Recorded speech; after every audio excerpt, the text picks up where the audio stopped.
Se tiver jogador da categoria de base no banco, não necessariamente vai entrar naquele jogo, mas em algum momento vai entrar, porque ele já promoveu o Janderson participando do jogo contra o Botafogo, e ele falou isso ontem. A experiência do jogador da categoria de base, ela só fecha o elo completo para que ele se desenvolva quando o danado do cara entra em campo. Quem diria, hein, Gabriel? Quem diria? Exatamente. Eu não sei se foi você ou o Astone que perguntou para o Jardim e falou que o Cruzeiro fazia o efeito contrário. O Mineiro, que é um teste, que é um laboratório, o jogador da... Foi você, né, Valu? O jogador da base não jogava. Aí na hora da fogueira no Brasileirão, colocava a molecada para jogar. Então, o Jardim vai... Os jogadores têm que estar preparados, cara, porque o que eu entendo do Leonardo Jardim pelas entrevistas, Valu, é o seguinte: o garoto da base treinou bem, foi pro banco, prepara, meu amigo. Não vai pensando que você vai figurar o banco, conhecer como que é o Mineirão no dia do jogo profissional, não. Que você pode ser acionado sim. Isso que deu a entender do Leonardo Jardim e está certíssimo, cara. O Cruzeiro tem que utilizar. Gente, eu transmiti o jogo Cruzeiro e Itabirito. Eu e Samuel, aquele dia nós ficamos nervosos, uma quantidade na transmissão, porque eu esqueci o nome do garoto que está sendo a promessa lateral esquerdo da base. Cauã Prates, cara. Cruzeiro vencendo de 4-1 o jogo. Ele coloca o Vidjalba na lateral esquerda, mas não lançou o menino. Ali, cara, é por isso que às vezes a gente entende. Eu lembro que o Valu comentou na transmissão. Por isso que às vezes você entende o Palmeiras faturando 1 bilhão no ano. É porque o Abel coloca o menino para jogar, cara. Tá ganhando no Mineirão 3-0, jogo tranquilo. O menino tá no banco. O Jardim às vezes vai experimentar, então tem que fazer isso. O Cruzeiro, a base nossa, ela não serve para ser campeão sub-20, não. Ela serve para ser um ativo para o Cruzeiro faturar também. Ô Gabriel, ótimo o exemplo que você deu, porque não sei se foi na live de terça-feira que o Valu tava, ou se foi na de quarta-feira, o Rafa tava, ele vai saber. A gente deu esse mesmo exemplo aqui, falando que o Cruzeiro é a equipe que mais desperdiça chance de colocar os meninos para poder jogar.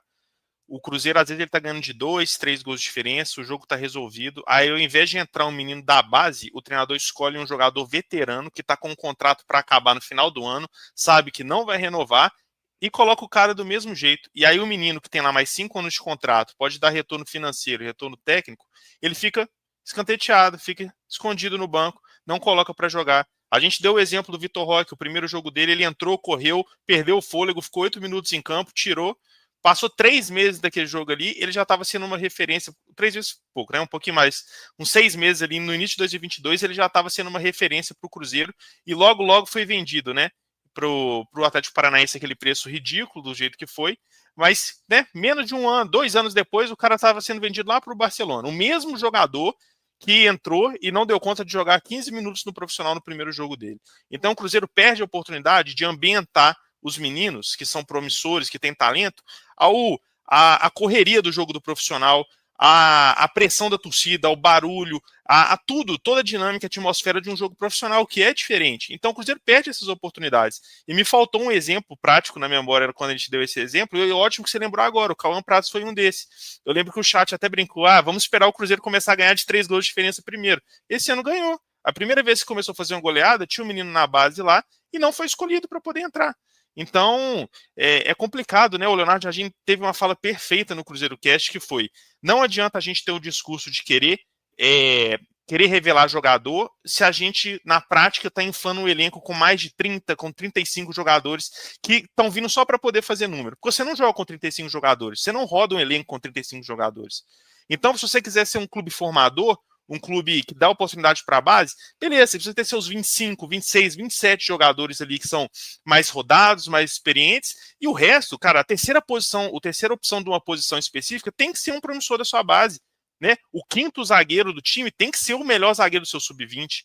O terceiro meio-campista, o camisa 10, tem que ser o destaque do seu sub-20. Você precisa de 3 camisas 10, você precisa tipo de um jogador que, sei lá, tem 28 anos, não se firmou em grande lugar nenhum, mas só porque ele tem 28 anos e passagem por 3 clubes da Série B, ele tá na frente do seu garoto de 18, que é um destaque do seu clube. Por quê? Pra quê? né? Então, que bom que o Leonardo Jardim tem essa mentalidade, e eu não acho que isso vai acontecer do dia para a noite, porque o Leonardo Jardim não vai chegar lá rasgando o contrato de todo mundo. Ele vai chegar ao final do ano, beleza, tem esses jogadores veteranos aqui que não estão sendo utilizados, não tem perspectiva aqui de crescimento dentro do Cruzeiro, beleza, não renova só por renovar. Por exemplo, o Lucas Silva. Talvez o Lucas Silva não renovasse agora se o Leonardo Jardim tivesse lá entre dezembro e janeiro no Cruzeiro. Então, assim, eu acho que isso vai ser uma coisa gradual, vai ser uma coisa que vai acontecendo aos poucos, mas que se o Leonardo Jardim tiver tempo, e é isso que a gente bate na tecla do Cruzeiro, não ficar demitindo treinador 3 vezes no ano, se ele tiver tempo para poder estruturar tudo isso, o Cruzeiro vai ser um clube mais sustentável lá na frente, que os meninos vão ter mais oportunidades, e aí a gente realmente vai começar a dar valor para a nossa base, e não vai ter que esperar o Palmeiras, que é um dos maiores campeões do Brasil nos últimos anos, ter 5, 6 titulares lá no time deles, que foram criados aqui no Cruzeiro e a gente não deu o devido valor. A lógica no Cruzeiro era completamente invertida, né, Bernardo? Na verdade, os garotos entravam quando o Cruzeiro precisava vencer os jogos. Às vezes você vê um jogo ali empatado, colocava um jogador da base, o Cruzeiro descendo derrotado, colocava um jogador da base. Isso quando tinha jogador da base, porque durante muito tempo o Diniz vai colocar jogador da base quando a coisa estava ruim. Isso é um fato, porque durante ali, quando a coisa não estava ruim, não colocava. A lembrança que a gente tem, e o Seabra também, a Rafa gosta dele, mas assim, o Seabra também não fez isso. Então, ninguém na verdade, é perfeito, né, gente? Na verdade, quem fazia isso era o Pessolano, era o Luxemburgo, que sempre tinham ali 2 jogadores da base, 3, tinha até os vídeos lá dos bastidores, né? O Pessolano, na época do Luxemburgo, sempre fazia os trotes ali com os caras da base que iam, né? O Pessolano fazia, porque senão ele ia ter que chamar nós para completar o time. Não, mas tinha jogadores, Valor. Tinha profissionais. Tinham profissionais ali que poderiam ir no lugar dos jogadores da base na época do Pessolano. Não tinha lá no início de 2020, né? O Cruzeiro estreou contra o Boa no Mineirão com a turma toda da base, porque o pessoal teve que ser eliminado da Copa São Paulo para vir completar o jogo aqui do Adilson Batista. Na época do Pessolano tinham ali profissionais que poderiam ser. Então, assim, é muito importante. A gente falou sobre isso. Rafa, e respeita o professor, que ele lançou o filé de borboleta. Lembra dele? Não. Esse aí. O famoso Dudu, né? O outro Dudu. Não é esse Dudu da agora, não é o outro Dudu. Então, assim, essa prática, né, com os jogadores inscritos aí, é fundamental. Vamos ver aí, não tem mais a lista dos relacionados, né? Mas amanhã sai alguma coisa. Vamos ver que ele vai, principalmente jogos em casa, né? Que não tem viagem, não tem nada, tem essa ambientação. Então é muito importante você ter esses jogadores da base à disposição para quando o jogo se desenhar para isso, um jogo controlado, você possa colocá-los. Não se lança jogadores da base vendendo só promessas. Né? Eles têm que ter algum nível de realidade para que chame a atenção do mercado. Então, eu me preocupo muito com o futuro financeiro do Cruzeiro nesse sentido, e o Leonardo Jardim é o cara perfeito para isso, né? Talvez é o cara que mais arrecadou lá na Europa durante determinado período, porque o Pedro não vai ficar toda a janela colocando 300, 200, 100, 150, 200, 300 milhões para contratar jogadores. O Cruzeiro tem que se tornar uma empresa sustentável de alguma maneira, né? E a maneira que o futebol faz as empresas ser sustentável é com a venda de jogadores. Então, é algo que espero muito, né? Eu tenho uma expectativa muito grande do Leonardo Jardim começar, de fato, retomar, né, esse trabalho de lançar jogadores da base do Cruzeiro, porque tem jogadores ali de talento, né? Tem um Cauã Prats, tem um Batistella, tem um Kenji, então tem jogadores ali que têm condições. Até se tem alguns jogadores que foram lançados, né, nessa do Pessolano, alguns, logicamente, né, pessoal, a gente tem que ser muito realista em relação à base. Você vai ter jogadores que vão depois ir para categorias inferiores, vão ter jogadores na Série B, vão ter jogadores na Série D, na Série D, mas vai ter um Thiago, né, que foi vendido na Europa a peso de ouro, né?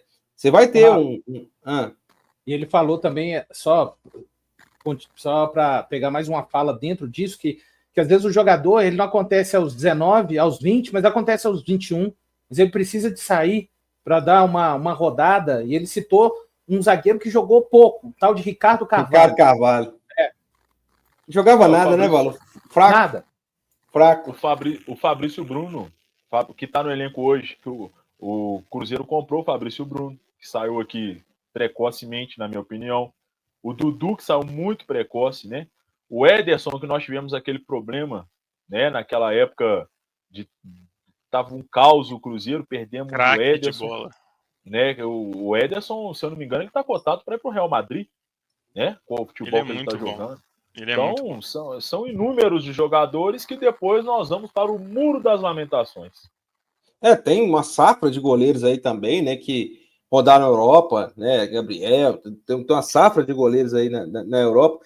Tem o próprio Vitor, né, que agora faz aí um balanço das transações do Vitor, né, teve a maior, mas faz aí de todas as transações do Vitor, que o Bernardo usou a palavra vendido, né, vendido não é muito bem a palavra, né, para a saída dele do Cruzeiro, Bernardo, mas assim, faz um valor aí, uma soma aí dos valores de transações do Vitor. Então, cara, esse é o caminho para um time se tornar sustentável. Tá aí o Palmeiras, tá aí o Flamengo, né? Tem muita coisa, muito exemplo aí. Sobre essa questão da base, eu acho que tem um jogador assim que é um exemplo super recente e claríssimo para mim de todos os problemas que o Cruzeiro tem na transição base profissional, que é o Dorival, lateral direito, que foi emprestado porque estourou a idade do sub-20. Todos nós que acompanhamos futebol sabemos que as duas laterais, né, mas a lateral direita é um grande problema assim do futebol brasileiro de forma geral. Analisem o jogo da seleção contra a Argentina, analisem a safra de laterais que nós temos atualmente. Eu acho que se tivéssemos um treinador na seleção mais preparado, talvez jogaríamos até com uma linha de 3, porque não há mais assim aquele nível de lateral no futebol brasileiro que nós já tivemos em outros momentos. E aí, por óbvio, o Cruzeiro tem um lateral direito titular que pode não estar vivendo um grande momento, mas é um grande jogador, que é o William, e bateu cabeça para encontrar um reserva para ele, alguém para fazer uma troca ali em função de minutagem, em função de carga, né? E o William acabou, junto com o Matheus Pereira, a temporada passada, sendo o jogador que mais atuou. E aí é óbvio que é um desgaste físico, né? A temporada no Brasil é muito grande, muito maior do que deveria ser. E enquanto isso, o Cruzeiro tem um lateral super promissor na base que em nenhum momento foi preparado para ser utilizado ali, e poderia muito bem ter sido utilizado se tivesse sido preparado, né, gente? Eu não estou falando que o Dorival vai ser um craque, que o Dorival estava pronto, que o Dorival disputava posição com o William, mas o Cruzeiro nem sequer preparou, lapidou esse jogador que ele tinha na sua categoria de base, que se destacou ali desde a adolescência. O Cruzeiro não preparou esse jogador para atuar no profissional. Poderia ter sido uma opção ao William, assim como o Kaique foi uma opção ao Marlon, né? Foi preparado para isso e até atualmente compete de igual para igual com o Marlon nessa questão da posição e, na verdade, ambos parece que perderam para o Vidalba, né? Mas aí é outro assunto.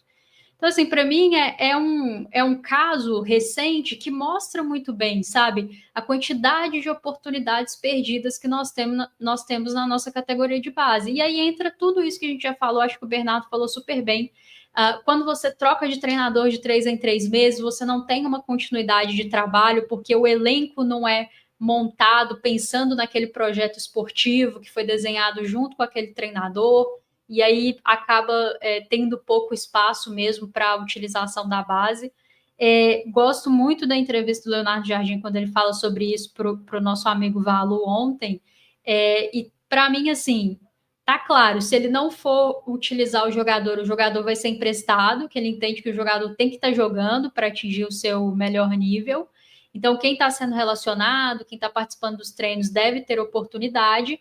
Mas eu acho que a janela do meio do ano, o Cruzeiro vai mudar muito, sabe? Assim, acho que vai ter saídas, talvez tenha chegadas, e aí acho que com um elenco um pouco mais equilibrado, assim, um pouco mais com a cara do treinador, a gente comece a ver um pouco mais das carinhas dos jogadores da base entrando com mais frequência. Leonardo Jardim prefere trabalhar com um elenco menor, eu acho que o nosso calendário não permite, assim, ser tão menor assim, mas eu concordo com ele que tem que ter um equilíbrio, e é o tal do jogador para composição de elenco, que é uma coisa que me incomoda. Às vezes traz um jogador que já está numa idade avançada, um jogador que está num declínio, que não é aquele titular absoluto para a posição, e para mim é um cara que às vezes acaba tirando o espaço de um jogador que você pode desenvolver. talvez o seu jogador da base não vai vingar da forma que você imaginava, mas se você não prepará-lo fisicamente, taticamente, tecnicamente, daí não der a oportunidade dele jogar, você nunca vai saber.